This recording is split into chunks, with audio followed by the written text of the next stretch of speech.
Okay, now, so for this problem, it's basically the same as the last one with the same equation, but now we're trying to find another expression. We're trying to find the value of this.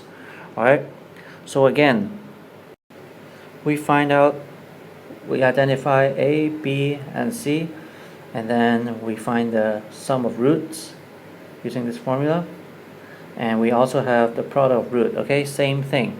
Now again, we want to break this up so that we can use alpha plus beta or alpha beta and substitute these numbers into this expression. Okay, so 1 over alpha squared plus 1 over beta squared, okay, equals to, let's find a common denominator.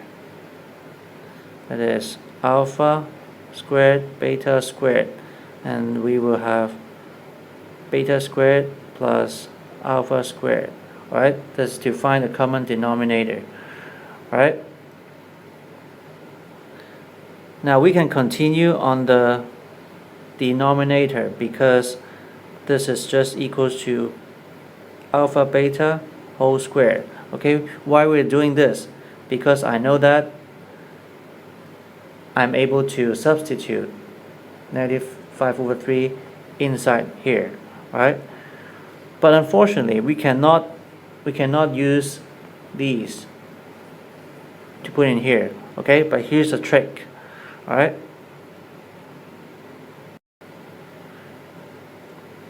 if alpha plus beta is equals to this, okay, then I can have alpha plus beta whole square, that is negative 4 over 3 whole square. Alright, but I can break this up, right? This becomes, if you can use the identity, this becomes alpha squared plus 2 alpha beta plus beta squared equals to positive 16 over 9, right? Does it look familiar? Because this part plus this part equals to this part. So we can actually bring in something in here. Okay, but how do we deal with this? Well, don't forget, this basically means 2 times alpha beta, right? Okay, so alpha squared plus beta squared. I move that to the other side, minus 2 alpha beta. Okay, because basically I'm just moving this part to the other side, right? So 2 alpha beta,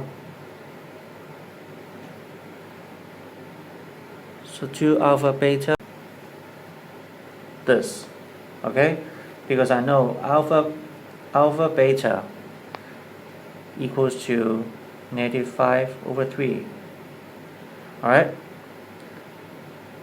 so basically this whole thing is just alpha squared plus beta squared. Okay, then I will just write it over here, 16 over 9 minus 2 times negative 5 over 3. Alright, okay, but I also know that alpha beta squared is just right here, right? So this is negative 5 over 3 whole squared. Okay, negative is just positive 10 over 3. Alright,